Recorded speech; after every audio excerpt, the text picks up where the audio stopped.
Hello everybody, welcome back to another video. In this video, I want to tell you guys how I was able to liberate my Genesis weapon on the first day possible. I liberated a couple days ago, and how I was able to do it within 18 days of the Challenger World coming out. So that means from a brand new character with literally nothing on the character at all, and now I am liberated 18 days later. I want to tell you everything that I did to get to this point. Maybe these are some tips that'll help you liberate faster, or maybe give you more damage that you didn't realize that you were missing out on, and just overall tell you where my character is and what I'm going to be doing moving forward as well. Of course, if you enjoyed this video, definitely be sure to subscribe. I always have more videos coming out. Of course, come to the live stream as well, where you could see me progress, talk to me in real time and the community, and join the Discord if you haven't already. All right, so the first thing that I want to tell you guys is this number over here, combat power, does not actually tell you how strong you are. It is one of many reference points that you can use to determine how strong somebody actually is when it comes to bossing. This number has been tripping people up since it came out, and it will continue to trip people up because it is a very flawed number. This number, combat power, it is presented as this number that tells you how strong you are, and you could compare yours to others and you'll just know that that guy's stronger than you because he has higher combat power. If I just look at any random player and I hover over their items, you'll see that even when you hover over an item, there is a combat power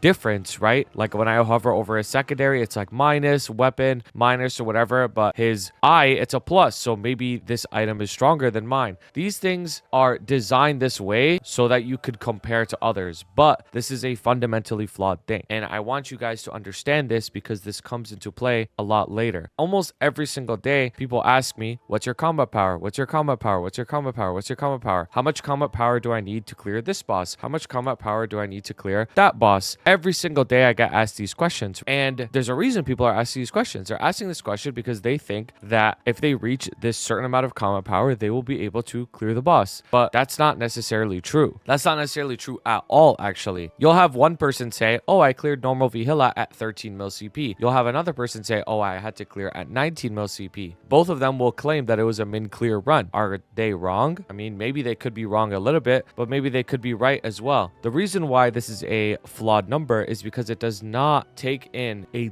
lot of different sources of damage. So I'll just give you a very quick example. Let's say my nodes. So when you hover over a node, let's say I hover this node, it says Raining Blossoms final damage. These are the little petals that come out when you attack, plus 180%. So this skill is doing 180% more final damage because I have the node for it. Let's say I take off the node. Now it's at 90% final damage. So I just lost half of the damage of the skill. The skill is doing half of its damage, literally cut in half. My combat power has not changed at all. You see what I'm saying? I just lost half my damage on 3 of my skills, and my combat power didn't change at all. It's the same with my Hexa Matrix. As I upgrade my Hexa Matrix, my combat power will not increase at all. It's the same with my Ignore Defense. Ignore Defense, people will refer to as IED, is a massive source of damage. I'm talking 10, 20, 30, 40% final damage potentially from just having your IED messed up, but it's not reflected on your combat power at all. Now, I actually have a video that I will link down below that goes over every single thing that is affected on your combat power and that is not affected on your combat power. So you can pause this video, watch that, and come back, or you can watch it later. But the whole point of why I'm telling you all of this is don't compare your combat power to mine just because I liberated at a certain amount of combat power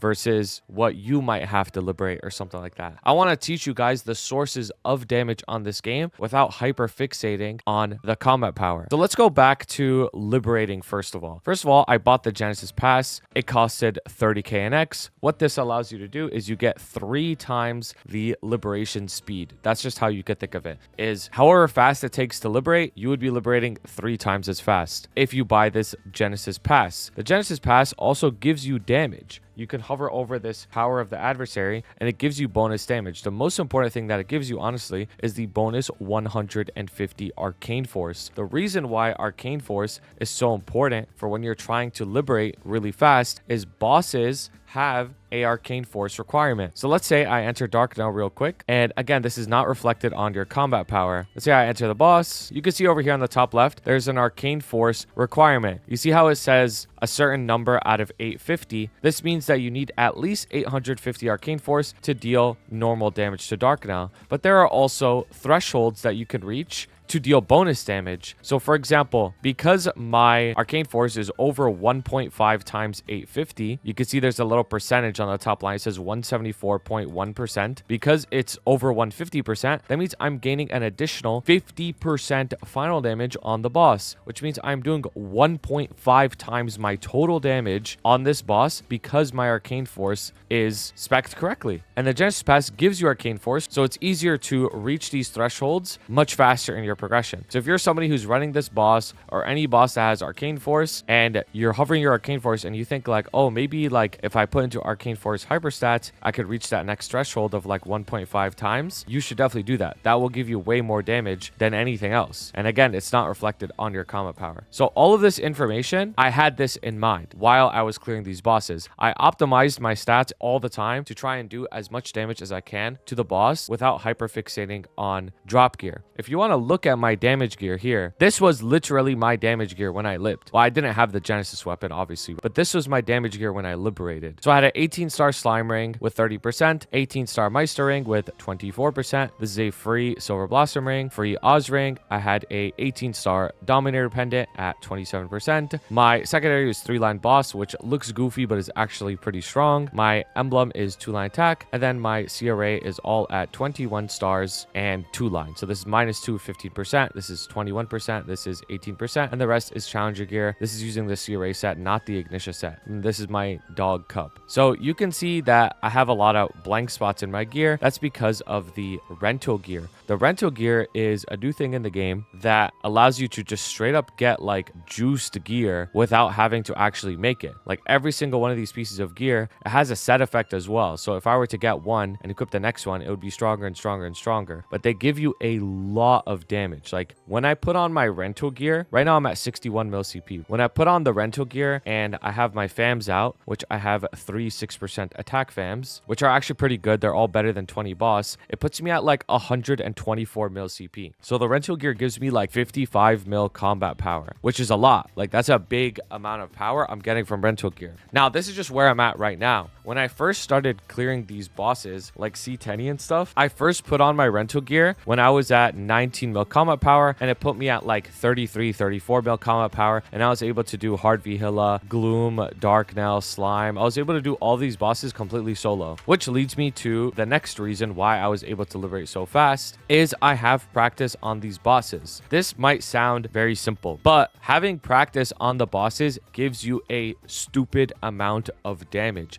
You might not realize the difference from somebody who knows everything about the boss versus somebody who doesn't know everything about the boss, where they're still practicing. And that's not to make anybody feel bad. That's just how it is. If somebody has been doing the boss for years and years and years, they're obviously going to be more experienced than somebody who hasn't been doing the boss. So this honestly reminds me of another thing that I keep saying is don't compare to others. You know what I mean? Like try your best to not compare to others. Just make sure that as long as you are moving forward, doesn't matter how fast you're moving forward, as long as you keep moving forward, you will get stronger and better at this game. This game is very simple when you look at it that way. As long as you don't quit, you will get stronger and better. Like that is literally how it is. And then everything in between is just managing your own stress. You can choose to just compare to somebody and be like, holy shit, this guy liberated so fast. Oh my God, this guy is so strong. I'm never going to get anywhere. I'm so ass. Or you could choose to be like, well, this guy has probably been playing the game for so many years. Of course, he's going to be more progressed than me, and that's totally okay. There was a point in time where I was not progressing. I was progressing super slow, but eventually you just play a lot and then you get good. Like it's like so simple. Another thing with the Jenny pass that allowed me to liberate really fast, because it says time needed to awakening 11 weeks to 4 weeks, but I liberated in 2.5 weeks. How is that possible? The reason that's possible is because of the monthly reset. So I'm uploading this video on December 2nd, but Black Mage resets every month. So I soloed Black Mage in November and I soloed Black Mage the first day of December. So I got 2 Black Mage solos within 1 week, if you think about it like that. So it gave me a ton ton of traces of darkness to liberate my weapon. And it goes back to what I was saying about being able to practice bosses. The reason I was able to solo Black Mage in the first couple weeks is because I just had a lot of practice on Black Mage. Like, I've been doing it for so long, right? So to summarize everything so far, part of the reason why I've been liberating so fast is because I'm aware of all the sources of damage on this game that are also not reflected on combat power. I'm not hyper fixated on upgrading my gear. You can get a lot of damage not from your gear. As a matter of fact, you could get even more damage from other sources besides your gear, and I know all of those sources. And that's why it's important to watch my videos, because I go over these things all the time. On top of that, I'm also very practiced in the bosses, so I'm able to clear them at extremely low specs so that I can just clear them right away. Now, the next part that I want to talk about is I be farming, bro. Like, you know what I mean? Like, I know it sounds stupid, but I be farming. It's like, how did I get these familiars? I had to farm.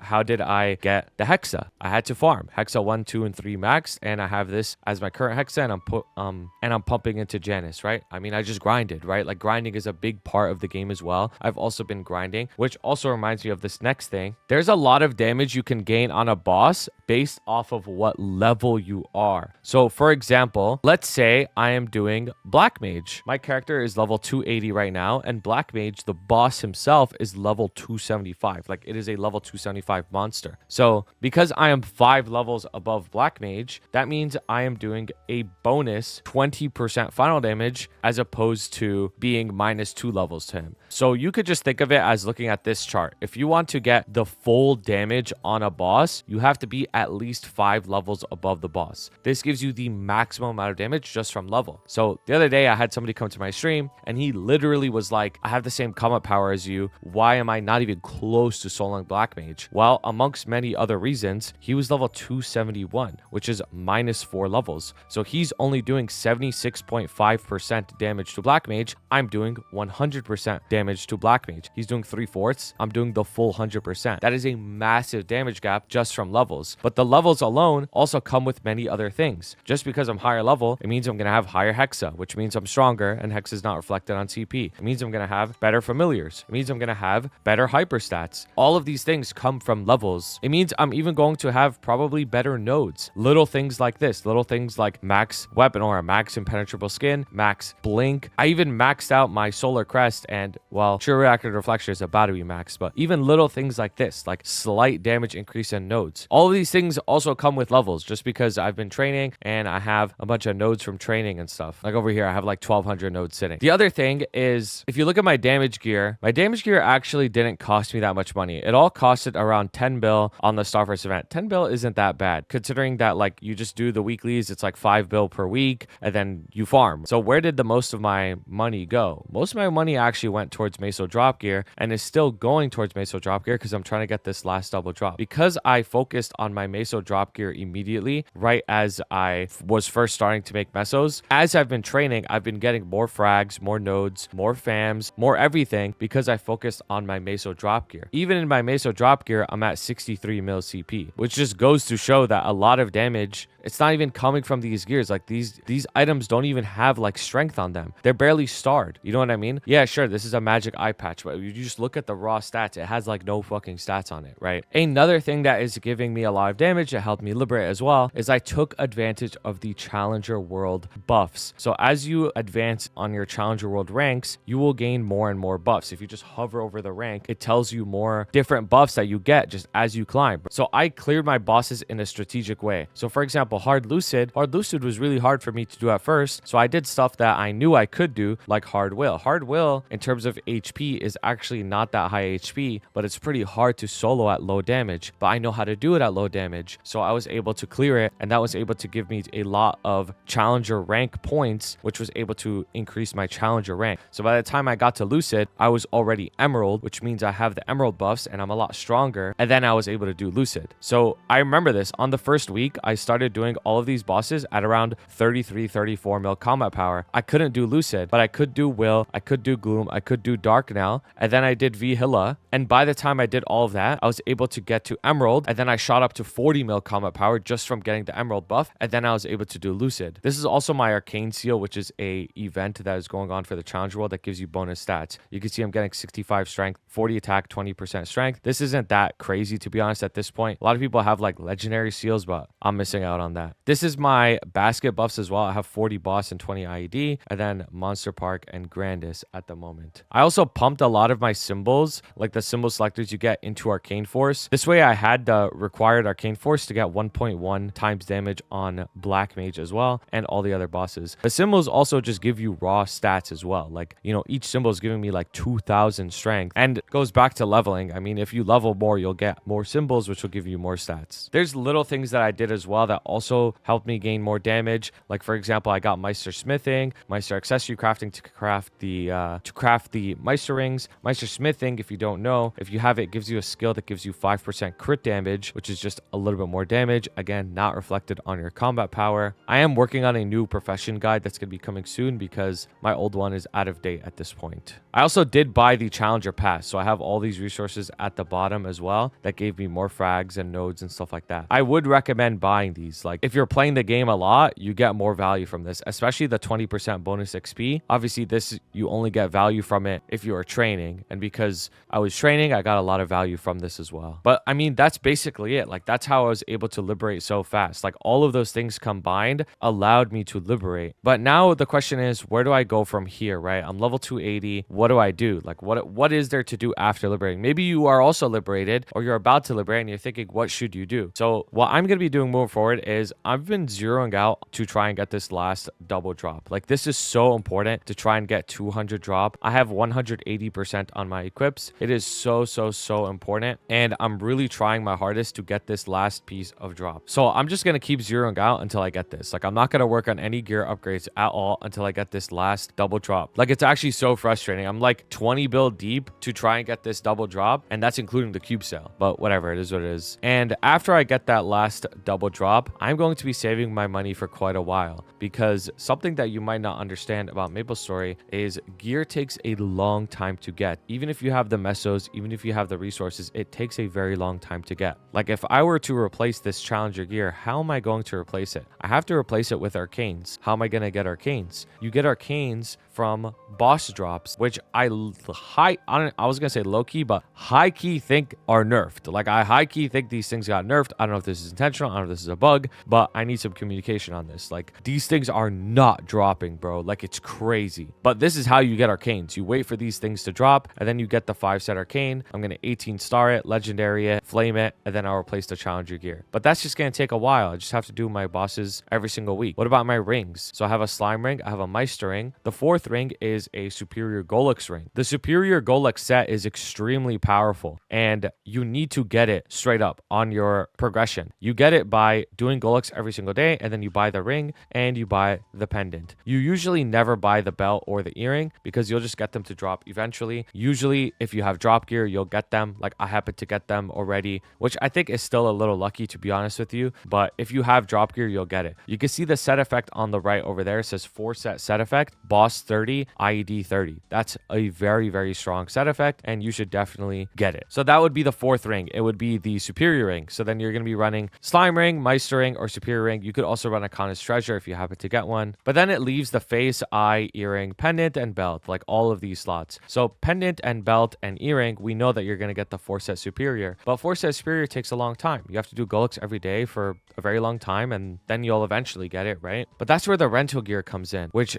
changes things a lot, to be honest with you. The rental gear, because this gear is so strong, it's 20 starred, it has a very good flame, and honestly a really good potential as well. It means that you don't really need to work on these slots. Like, these slots, the face, eye, earring, pendant, belt, you don't really have to wear Golux or anything like that because you have the rental gear. Like, I don't plan on wearing my 4-set Golux until it's at least 20 starred. So I'm just going to save money and resources until I can 20 star my Golux, because the rental gear is just straight up better, or even 21 starred Golux. And then for the face and eye, these slots especially are most benefited from the rental gear, because if you wanted to get a good face, you would have to stack a bunch of Twilight marks, get it to 21 stars, and then equip it, flame it, pot it. But the rental face is actually so strong. And then the eye accessory, you would have to either get a black bean mark or a Sweetwater monocle, which, you know, I don't feel like doing commercy, and the black bean mark isn't that good. Or you'd have to get a magic eye patch, which, you know, how long is it going to take to get one of those? So the rental face and eye are actually like extremely valuable. Like, I'm probably going to be buying those two slots in particular for a very long time. Whereas earring, pendant, belt, and ring, like they'll just be replaced by Golux at some point. Heart, how do you get a heart? If you're wondering, you just eventually get it next week from the Sands of Time. Actually, this week, as I'm uploading this video, like once you kill the 10k mobs after reset on Tuesday, I think you'll be able to just get this heart, which is pretty good. But that's basically what I'm going to be doing moving forward. I'm still going to be training as well. I'm definitely going to hit 285. I'm going to solo end Callus, end Killing, which I'm at, or E-Killing, sorry. And I'm actually extremely close. Like I was doing E-Killing runs and I'm like very, very close to doing this already. And then after that, what am I going to do? Like